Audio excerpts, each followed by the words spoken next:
పరిశుద్ధ గ్రంథం నుండి యోహాను సువార్త 5వ అధ్యాయం. యోహాను సువార్త 5వ అధ్యాయం మొదటి వచనం నుంచి చదువుతాం.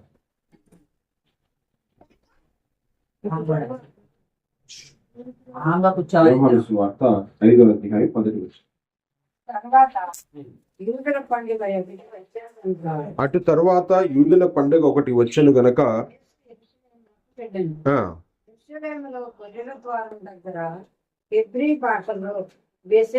బెతెస్దా అనబడిన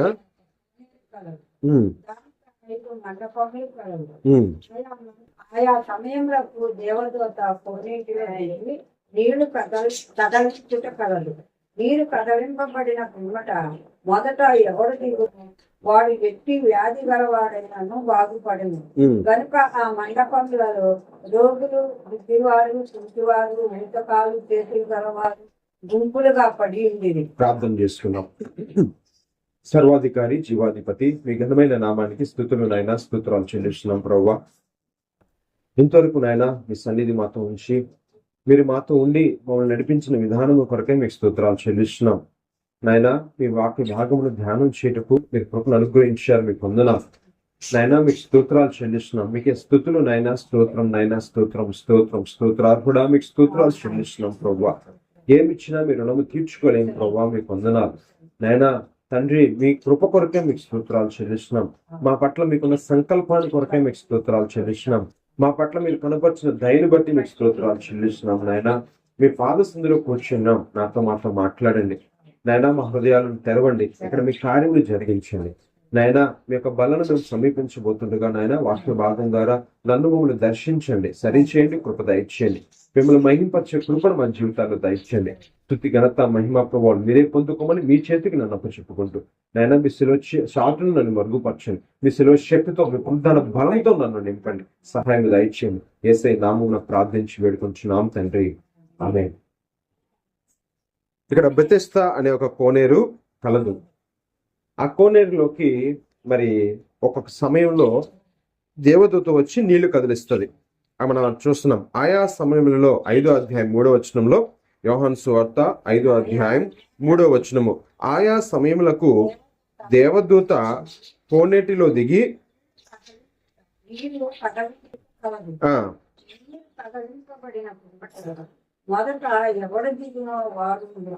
మొదట ఎవడు దిగునో వాడు ఎట్టి వ్యాధి గలవాడైనను బాగుపడును గనుక ఆ మంటపములలో ఎవరున్నారు? రోగులున్నారు, గుడ్డివారున్నారు, కుంటివారు, ఊచకాలు చేతులు గలవారు గుంపులుగా వీరు స్వస్థత కొరకు అక్కడ కూర్చొని ఎదురు చూస్తున్నారు. మరి దేవదూత ఎప్పుడు వస్తాడో తెలియదు, ఆ నీళ్ళు ఎప్పుడు కదిలింపబడతాయో తెలియదు. వీరు సంవత్సరాల వెంబడి అక్కడ పడి ఉన్నారనమాట. దేని కొరకు? స్వస్థత కొరకు. మరి అదే సమయంలో 5వ వచనం కూడా చదవండి. 5వ అధ్యాయం 5వ వచనంలో అక్కడ ఎవరున్నారు? 38 ఏళ్ల నుండి వ్యాధి గల ఒక మనుష్యుడు ఉండెను. ఎన్ని సంవత్సరాల నుంచి బాధపడుతున్నాడు ఇతను?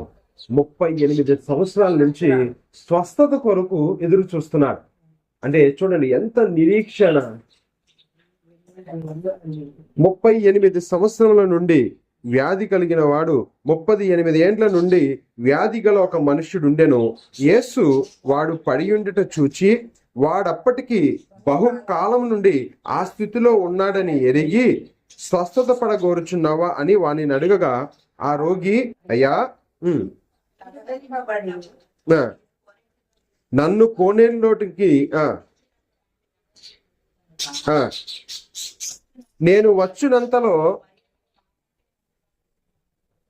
పాపం తన బాధ అంతా చెప్పుకున్నాడు. పాపం 38 సంవత్సరాల నుంచి వస్తున్నాడు. మరి దేవదూత వచ్చిన సమయానికి, ఆ నీళ్లు కదిలింపబడే సమయానికి ఇతనికి ఆ నీటిలోకి దింపడానికి ఎవరు లేరు.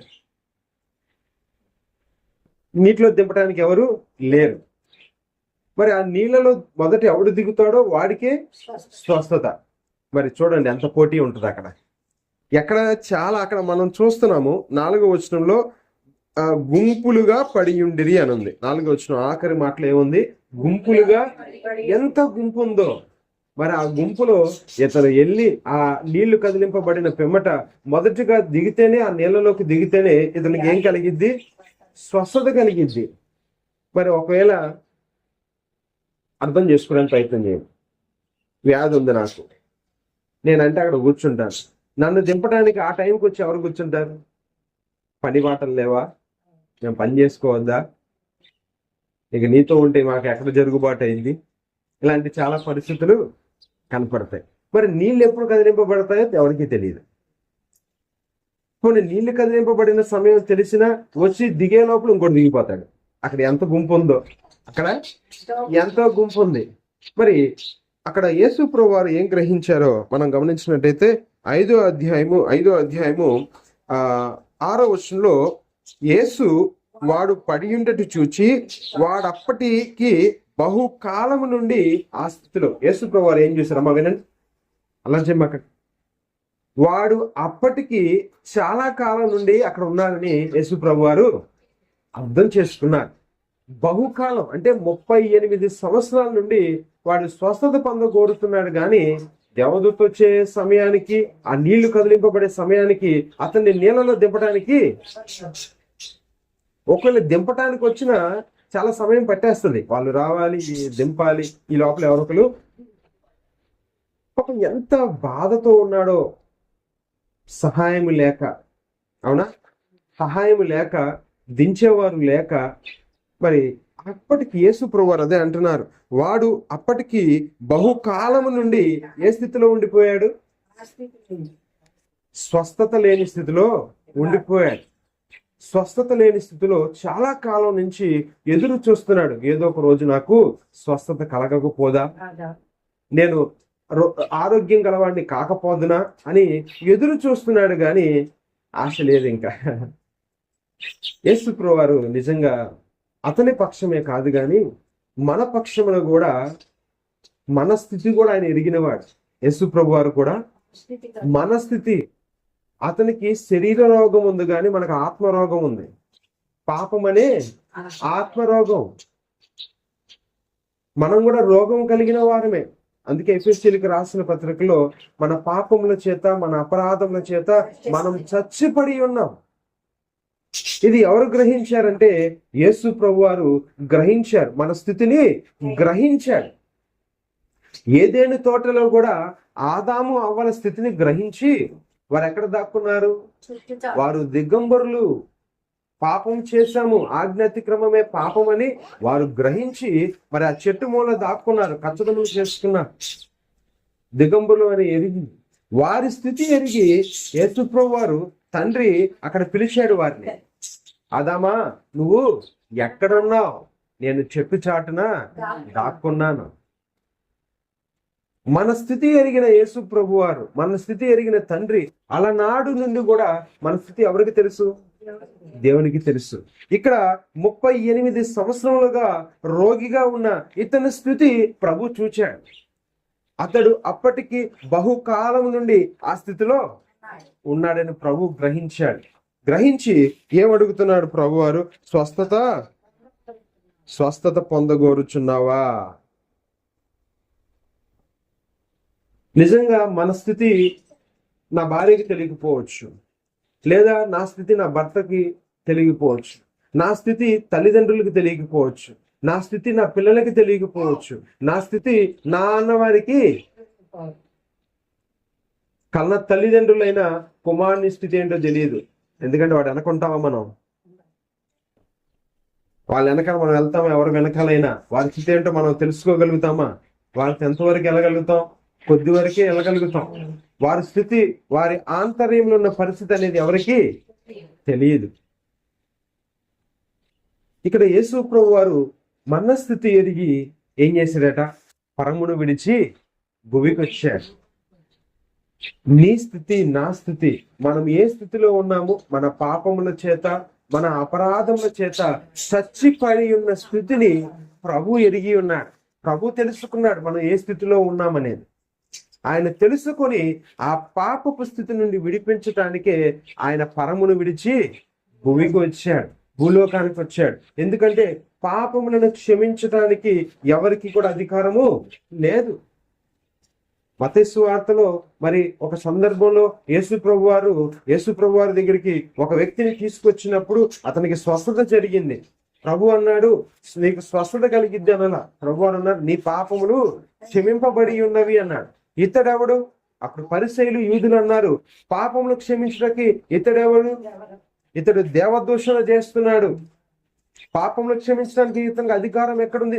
దేవుడు ఒక్కడే కదా పాపములు క్షమించేవాడు. అది ఆయనకు అర్థం కాక ఆ మాటలు మాట్లాడారు. యేసు ప్రభువే దేవుడని వారు గమనించక మాట్లాడారు. అందుకే యేసు ప్రభు అన్నారు, పాపములు క్షమించుటకు మనిషి కుమారుడికి అధికారము కలదు, నాకు అధికారం ఇవ్వబడింది అని యేసు ప్రభు వారు చెప్పారు. ఇక్కడ ఈ 38 సంవత్సరాల నుండి ఈ రోగి ఏ స్థితిలో ఉన్నాడంటే, ఎవరైనా వచ్చి సహాయం చేస్తే బాగుంది. ఆ దేవదూత వచ్చే సమయానికి, నీళ్లు కదిలింపబడే సమయానికి నన్ను ఎవరైనా తీసుకెళ్ళి కోనేటిలోకి దింపితే బాగుంది. ఏమి లేదు, ఇతనికి సహాయం చేసేవాడు లేడు. ఇతనికి సహాయం చేసేవాడు లేక 38 సంవత్సరం నుండి అక్కడ పడి ఉన్నాడు అంతే. మనకి కూడా సహాయం చేసేవాడు లేక పుట్టినది మొదలుకొని రక్షింపబడేంత వరకు మనం కూడా ఎక్కడ ఉండిపోయాం?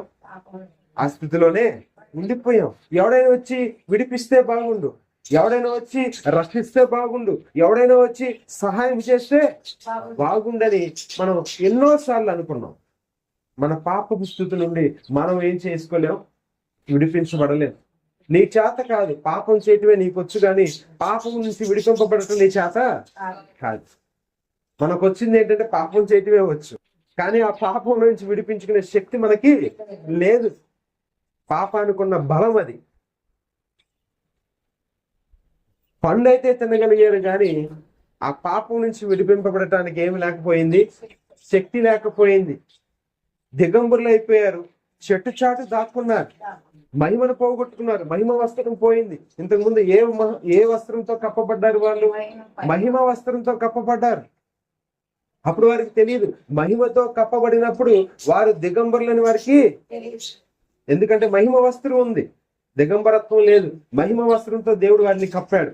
ఎప్పుడైతే పాపం చేశారో, పండు తిన్నారు, ఆజ్ఞాతిక్రమమే పాపమును బట్టి వారు మహిమ వస్త్రం కోల్పోయి దిగంబరులు అయ్యారు. అందుకే లవోదికయ సంఘంతో ఏమంటాడంటే ప్రభువారు, చూడండి, లవోదికయ సంఘం ప్రకటన గ్రంథము 3వ అధ్యాయం, ప్రకటన గ్రంథము 3వ అధ్యాయం 14వ వచనం చదవండి. ఉన్న సంఘపు దూత ఇలాగు రాయింది, అనువాడు నమ్మకమైన సాక్షియుడు, దేవుని సృష్టికి ఆదియునైన వాడు చెప్పు సంగతులు ఏమనగా, నీ క్రియలను నేను ఎరుగుదును, నీవు చల్లగానైనను వెచ్చగానైనను లేవు. 17వ వచనం చూడండి, నీవు దౌర్భాగ్యుడవు, దిక్కుమాలిన వాడవు, దరిద్రుడును, గుడ్డివాడును. ఏ స్థితిలో ఉన్నావు? దిగంబరులై ఉన్నావని ఎరగలా. ఆ మహిమ వస్త్రం పోయింది. పాపం చేసి మహిమ వస్త్రాన్ని పోగొట్టుకున్నారు. దిగంబరులుగా ఉన్నామని మనకు అర్థం కావట్లా. మనం ఏ వస్త్రాలు కప్పుతున్నాం, కానీ మన మీద ఏ వస్త్రం ఉందని అర్థం కావట్లా, పాపపు వస్త్రం ఉందని అర్థం కావట్లా. చాలా మందికి చాలా విలువైన వస్త్రాలు మనం కప్పుకుంటున్నాం, కానీ ఆ వస్త్రాల లోపల ఏ వస్త్రం ఉంది? పాపపు వస్త్రం ఉంది. అందుకే లవోదికయ సంఘంతో అంటున్నాడు, నీవు దిగంబరుడవై ఉన్నావని ఎరుగక నేను ధనవంతుడను, ధనవృద్ధి చేసుకొని ఉన్నాను, నాకేమీ కొదువలేదని చెప్పుకొనుచున్నావు. చాలా మంది ఏమనుకుంటున్నారంటే, అబ్బా చాలా విలువైన వస్త్రాలు మనం ఒంటి మీద ధరిస్తున్నాం అనుకుంటున్నాం, కానీ ఆ లోపల ఏ వస్త్రం ఉండిపోయింది? పాపపు వస్త్రం ఉండిపోయింది, పాపం ఉండిపోయింది. ఇతడు ఏ స్థితిలో ఉన్నాడని ప్రభు గ్రహించాడంటే, ఇతడికి సహాయం చేసేవాడు ఎవడు లేడని యేసు ప్రభు వారు గ్రహించారు. మరి మనము కూడా ఆ పాపం నుంచి విడిపించుకోలేక ఎవరైనా సహాయం చేస్తే బాగుండనే స్థితిలో మనం కూడా ఉండిపోయాం. పౌలు గారు రోమిలికి రాసిన పత్రికలో ఏమన్నారో చూడండి.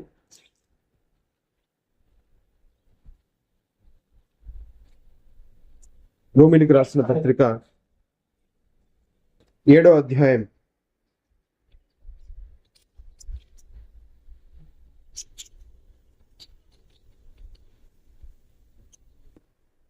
7వ 17వ వచనం చూడండి, 7:17. కావున ఇతడు తాను చేయనిది నా యందు నివసించు పాపమే గాని నేను కాదు. మనలో ఏమి నివసిస్తుంది? పాపం. పాపం.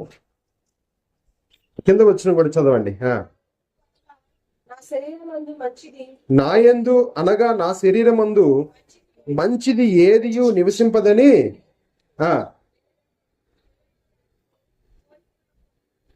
కలుగుచున్నది గాని దానిని చేటు నాకు కలుగడలేదు. మంచి చేయాలని ఉంటుంది.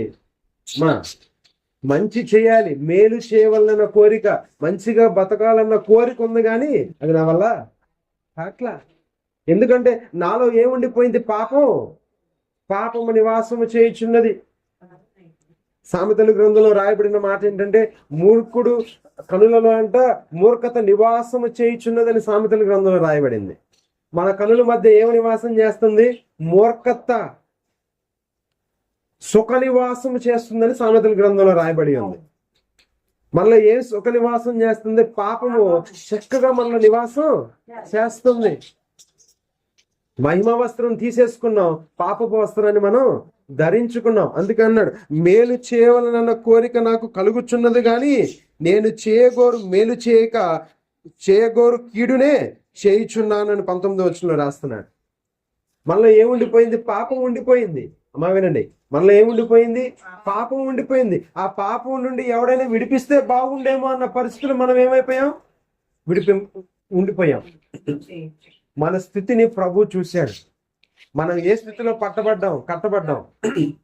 పాపపు స్థితిలో కట్టబడ్డాం. అందుకనే యేసు ప్రభు వారు వెళ్తూ ఏమన్నారంటే, యేసు ప్రభు వారు వెళ్తూ అన్నారు,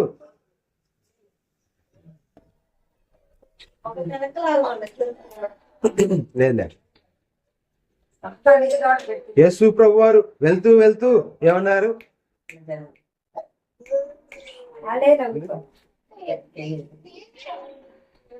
రెండు గాడిదలు ఏవి ఉన్నాయి?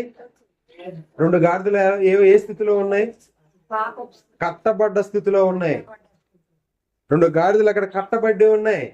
విడిపించేవాడు, సహాయం చేసేవాడు అలా కట్టబడి ఉన్నాయి. మనం కూడా పాపపు స్థితిలో ఏం చేయబడ్డాం? కట్టబడి ఉన్నాం. అందుకే పౌలు గారు అంటున్నారు, మేలు చేయవలనన్న కోరిక నాకు కలుగుతున్నది కానీ మేలు చేయగోరి కూడా నేనేం చేస్తున్నాను? ఇదేం చేస్తున్నాను. ఎందుకంటే నాలో ఏముండిపోయింది? పాపం నన్ను బంధించింది. ఆ పాపం నుంచి విడిపించుకునే పరిస్థితి లేదు. అక్కడ ఆ 38 సంవత్సరములుగా ఆ వ్యక్తి కూడా దేంతో బంధింపబడి ఉన్నాడు? రోగంతో బంధింపబడి ఉన్నాడు. ఆ రోగం నుంచి విడిపించుకోవటానికి మరి ఎవరైనా సహాయం చేస్తే బాగుండని ఆశ ఉంది కానీ సహాయం చేసేవాడు ఎవడూ లేడు. దూత వస్తున్నాడు, నీళ్లు కదిలింపబడుతున్నాయి, ఆ సమయంలోకి ఆ కోనేటిలోకి దిగలేకపోతున్నాడు. సహాయం చేసేవాడు లేడు. యేసు ప్రభు వారు మొదట చూసినది ఏంటంటే మన స్థితిని చూశాడు. మనం ఏ స్థితిలో ఉన్నాము? పాపం చేత బంధింపబడి ఉన్న స్థితిలో ఉన్నాం, కట్టబడిన స్థితిలో ఉన్నాం. రెండు గాడిదలు కట్టబడ్డ స్థితిలో ఉన్నప్పుడు యేసు ప్రభు చూశాడు. ఒకటి మన స్థితి ఏ స్థితి? పాపములో బంధింపబడి ఉన్న స్థితి. రెండో స్థితి సహాయం చేసేవాడు. ఇప్పుడు అతని స్థితి ఒకటి రోగం చేత బంధింపబడ్డాడు, రెండోది సహాయం చేసేవాడు. ఇదంతా ఎవరు చూస్తున్నారు? యేసు ప్రభు వారు చూస్తున్నారు. అందుకే అన్నాడు, బంధింపబడి ఉన్న సహాయం పడని పరిస్థితిలో అక్కడ ఉన్నప్పుడు యేసు ప్రభు వారు చూసి అన్నాడు, రక్షణ పొందగోరుచున్నావా? విడుదల పొందగోరుచున్నావా? స్వస్థత పొందగోరుచున్నావా అని అడిగాడు. అతను అన్నాడు, చూడండి యోహాను సువార్త 5వ అధ్యాయం 7వ వచనాన్ని చూడండి. ఎప్పుడైతే ఆయన స్వస్థపడగోరుచున్నావా అని వాణ్ణి అడుగగా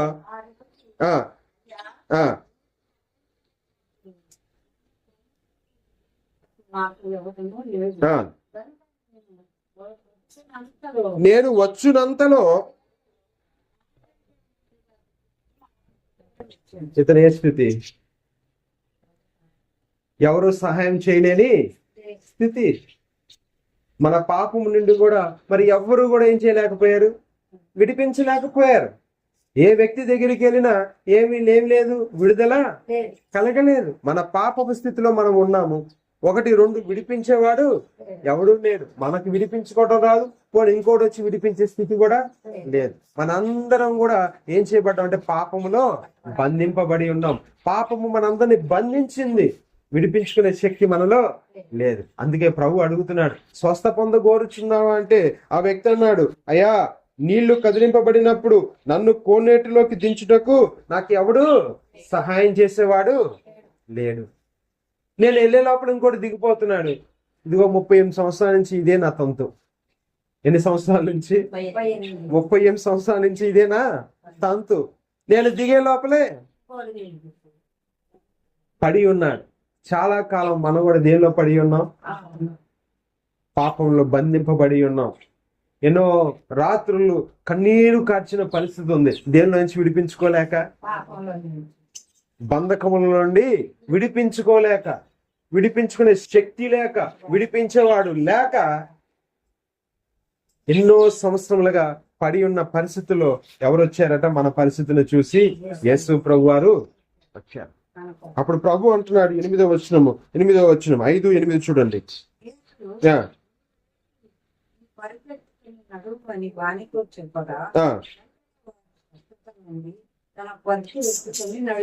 ఏమైపోయింది? 38 సంవత్సరములుగా ఎక్కడ పడి ఉన్నాడో, ఎప్పుడైతే యేసు ప్రభువు వారు నువ్వు లేచి నీ పరుపెత్తుకొని నడవమనగానే లేచి ఏం చేశాడట? గంతులు వేయటం ప్రారంభించాడు. ఏం చేయటం ప్రారంభించాడు? గంతులు వేయటం. ఇంతకు ముందు ఏ స్థితిలో ఉన్నాడు? బంధింపబడిన పరిస్థితుల్లో ఉన్నాడు, లెగలేని స్థితిలో ఉన్నాడు. యేసు ప్రభువు వారు ఎప్పుడైతే నువ్వు లేచి నీ పరుపెత్తుకోమని చెప్పంగానే అతడు లేచి ఏం చేశాడట? వెంటనే వాడు స్వస్థత నుండి తన పరుపెత్తుకొని నడిచెను. యేసు ప్రభువు వారు అక్కడ అతన్ని విడిపించాడు. అతన్నే కాదు గాని మనందరినీ కూడా మన పాప స్థితిలో మనం బంధింపబడి ఉన్నప్పుడు, ఎవడునూ సహాయం చేయలేని స్థితిలో ఉన్నప్పుడు యేసు ప్రభువు వారు మనల్ని కూడా ఏం చేశాడట? విడిపించాడు. పాపంలో నుంచి విడిపించేవాడు. విడిపించిన ఆ యేసు ప్రభుని మనం ఎలా ఆరాధన చేయాలి? మనకి ఎవరైనా సహాయం చేశారా? మనం విడిపించుకోగలిగామా? ఎన్ని సంవత్సరములుగా ఆ పాపపు స్థితిలో పడి ఉన్నాం, ఆ కంపు కొట్టుకునే. అందుకే దావీదు ఏమన్నాడంటే, నా మూర్ఖత వలన కలిగిన నా గాయాలు కంపు కొడుతున్నాయి అన్నాడు. ఏమన్నాడు? నా మూర్ఖత వల్ల నేను చేసిన పాపం, ఆ పాపం వల్ల కలిగినది కంపు కొడుతుంది. ఒకప్పుడు కంపు బ్రతుకు మనది, దుర్వాసన బ్రతుకు మనది. అవునా? పాపం వల్ల కలిగిన జీతము మరణము. అందుకే దావీదు అన్నాడు, నా మూర్ఖత వలన కలిగిన గాయాలు కంపు కొడుతున్నాయి. మీరు ఎప్పుడైనా గాయాల దగ్గర స్మెల్ చూడండి, ఎలాంటి వాసన వస్తుంది? దుర్వాసన. గాయాల నుంచి చీము, రక్తం కారుతున్నప్పుడు ఆ వ్యక్తి దగ్గర, ఆ రోగిగా ఉన్న వ్యక్తి దగ్గర ఎలా ఉంటుంది? దుర్వాసన. మరి పాపపు కంపు కూడా అంతే. పాపం చేస్తే కంపు కూడా అట్లాగే ఉంటుంది. అందుకే దావీదు అన్నాడు, నేను మూర్ఖత్వంతో పాపం చేశాను, ఆ పాపం వల్ల కలిగిన గాయాల వల్ల నాకు వాసన భరించలేకపోతున్నాను అన్నాడు. నా పాప గాయాలు కడిగాడు ఆయన సిలువలో. ఆయన రక్తంలో నా పాప గాయాలు కడిగాడు. ఆ దుర్వాసన అంతటిని కూడా తీసివేసేసాడు. పరిమళ వాసన. ఇప్పుడు ఏ వాసన ఉంది? పరిమళ వాసన. అందుకే పౌలు గారు అంటాడు, ఇదిగో నశించిపోయే వారికేమో చెడు వాసన, రక్షింపబడి వారికేమో పరిమళ వాసనగా మేము ఉన్నాం అన్నాడు పౌలు గారు. ఒకప్పుడు ఏ వాసన వచ్చేది మన దగ్గర? ఆ వాసన రాకుండా స్టేలు కొట్టుకొని కవర్ చేసేస్తున్నాం. చాలా మంది కవర్ చేస్తున్నాం. అతిక్రమములు దాచిపెట్టువాడు వర్ధిల్లడు, దాచిపెట్టుకుంటే వర్ధిల్లం. చాలా మంది ఇంకా కప్పుకుంటున్నారు. ఏం చేస్తున్నారు? కప్పుకునే పరిస్థితిలో ఉన్నారు, పాపాన్ని ఒప్పుకునే పరిస్థితిలో లేరు. పాపాన్ని కప్పుకుంటే వచ్చేది దుర్వాసన, పాపాన్ని విడిచిపెడితే వచ్చేది సువాసన. ఏ సహాయం లేక 38 సంవత్సరములుగా అక్కడ ఆ వ్యక్తి ఎలా ఉన్నాడు? పడి ఉన్నాడు. పాపం తన పరిస్థితిని అంతా కూడా చెప్పుకుంటున్నాడు యేసు ప్రభువుకి. యేసు ప్రభువే గనక రాకుండా ఉండుంటే అతని జీవితం ఎలా ఉండేది మీరు ఆలోచన చేయండి. అతను ఆ స్థితిలోనే మరణించేవాడు, స్వస్థత లేకుండా మరణించేవాడు. నీవు నేను కూడా యేసు ప్రభువే గనక పరమును విడిచి ఈ భూమికి రాకుండా ఉంటే నీవు నేను కూడా ఏ స్థితిలో ఉండిపోయే వాళ్ళం? పాపపు స్థితిలోనే ఉండాలం, పాపపు స్థితిలోనే మరణించే వాళ్ళం. పాపం వల్ల వచ్చే జీతము మరణము. మరణం ఎక్కడికి నడిపించేది? నిత్య నరకాగ్నిలోకి నడిపించేది. యేసు ప్రభు వారు వచ్చి ఏం చేశారట? మనకి సహాయం చేశాడు. అందుకని అన్నాడు ఆయన ఎలాంటి వాడట? సహాయకుడు. ఆయన ఎవరు? సహాయకుడు. అందుకని దావీదు అన్నాడు నా సహాయకుడు ఆయనే అంటాడు. కొండల తట్టు నా కనులు ఎత్తుచున్నాను, నాకు సహాయం ఎక్కడి నుండి వచ్చును? సహాయం చేసేది ఎవరట? ఆయనే. ఈ వ్యక్తికి సహాయం చేసింది ఎవరు? నీ పాపపు స్థితిలో ఉన్నప్పుడు, నేను పాపపు స్థితిలో ఉన్నప్పుడు సహాయం చేసింది ఎవరు? అందుకే దావీదు అంటున్నాడు నా సహాయకుడు ఆయనే.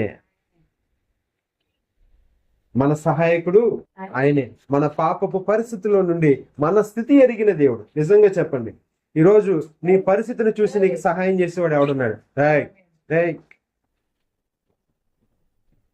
నీ స్థితిని చూసి నీకు సహాయం చేసి ఎంత సహాయం చేయగలరు చెప్పండి? నీ స్థితి చూసి నీకు సహాయం చేసేవాళ్ళు ఎంతమంది ఉన్నారు? పోని జాలి కలిగి సహాయం చేసే వాళ్ళు ఉన్నా నీ స్థితి నుంచి నిన్ను విడిపించేవాడు ఎవడైనా ఉన్నాడా? ఏదో జాలి కలిగితే, ఏదో ప్రేమ ఉంటే తులమో పొలమో ఇచ్చి సరే అమ్మా ఇదిగో నా దగ్గర ఇదే ఉంది మరి అని ఏదో చెప్తాం. అంతేగాని పూర్తిగా నీ స్థితిలో నుండి ఎవడైనా విడిపించగలడా? కానీ నీ స్థితిని చూసేవారు ఎవరు? నీ స్థితి నుంచి విడిపించేవాడు ఎవరు? అతడు ఏ స్థితిలో ఉన్నాడని ప్రభువు చూశాడు? పడి ఉన్న స్థితి. ఏ స్థితి? పడి ఉన్న స్థితి. లేవనెత్తలేని, లేవబడలేని స్థితి. పడి ఉన్న స్థితిలో ఉన్నాం. మనందరూ కూడా పడి ఉన్న స్థితిలో ఉన్నప్పుడు ఎవరు వచ్చి లేవనెత్తారు? ప్రభు రాకముందు అతడు ఎక్కడ ఉన్నాడు? పడిపోయి ఉన్నాడు. ప్రభు వచ్చిన తర్వాత అతను లేచి నుంచున్నాడు. ఇప్పుడు పడి ఉన్న పరిస్థితుల్లో నుండి లేచి నిలబడే పరిస్థితిలోకి రావాలంటే ఎవరు కావాలి? యేసయ్య కావాలి, ప్రభు కావాలి. ప్రభు నీ దగ్గరికి వచ్చాడు, ప్రభు మన దగ్గరికి వచ్చాడు, ప్రభు మన దగ్గరికి వచ్చాడు. ఆ వ్యక్తి దగ్గరికి ప్రభు వచ్చాడా? ఆ వ్యక్తి ప్రభు దగ్గరికి వెళ్ళాడా? ప్రభువే పరమును విడిచి భూమికి వచ్చాడు. ఏ స్థితి ఎరిగి? నీ స్థితి ఎరిగి.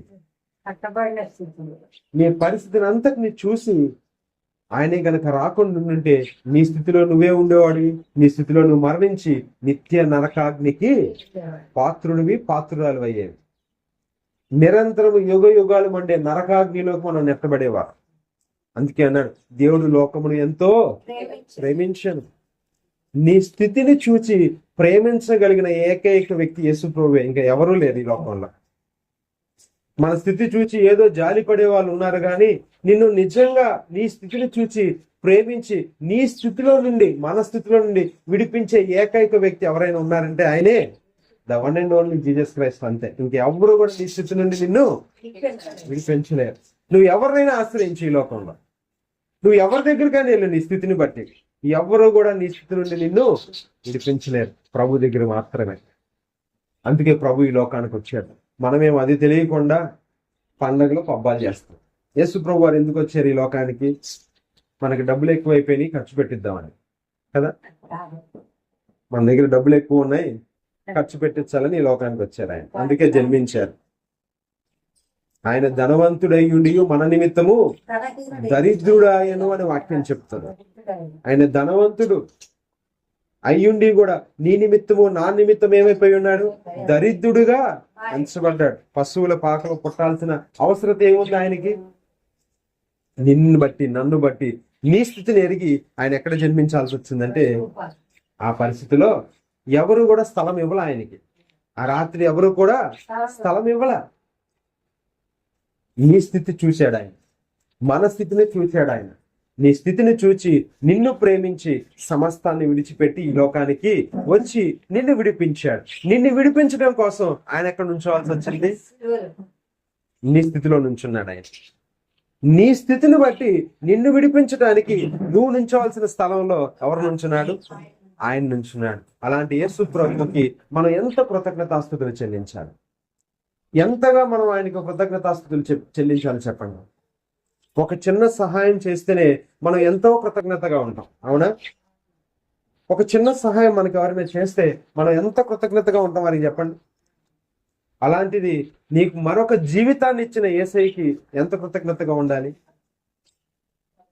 ఎంత కృతజ్ఞత కలిగి ఉండాలి, ఎంతగా ఆయన ఆరాధన చేయాలి. ఎంత ఆరాధన చేస్తే ఆ ఆరాధన సరిపోద్ది చెప్పండి.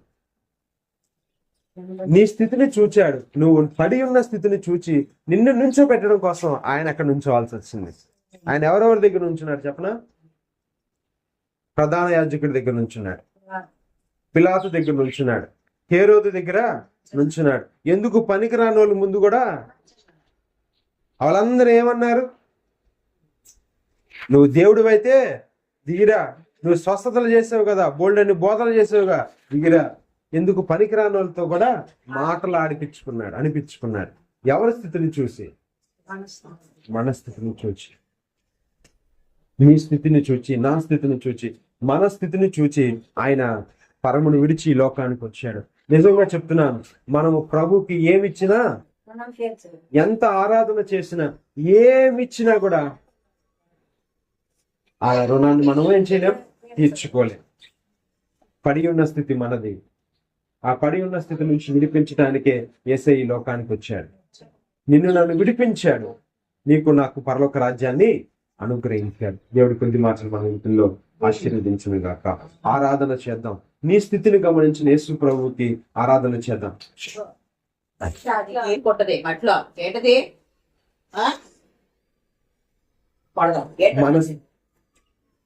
బిస్కెట్ ఆ పాట పాడుతూ ఉండు, నువ్వు పాట పాడుతూ ఉండు. పాట పాట పాట పాట పాట పాట పాట పాట పాడుతూ కానీ మన స్థితిని ఎరిగిన యేసయ్యని మనం ఆరాధన చేద్దాం. నీ పరిస్థితిని బట్టి ఆయన స్థితిని మార్చుకున్నాడు. నీ స్థితి మార్చడానికి ఆయన స్థితిని మార్చుకోవాల్సి వచ్చింది. ప్రభుకి ఆరాధన చేద్దాం. హృదయపూర్వకంగా ప్రభువుని ఆరాధన చేద్దాం. స్తుతులు చెల్లిద్దాం. అయ్యా, నువ్వు నన్ను విడిపించావు. నా పాపపు స్థితిలో నేనున్నాను.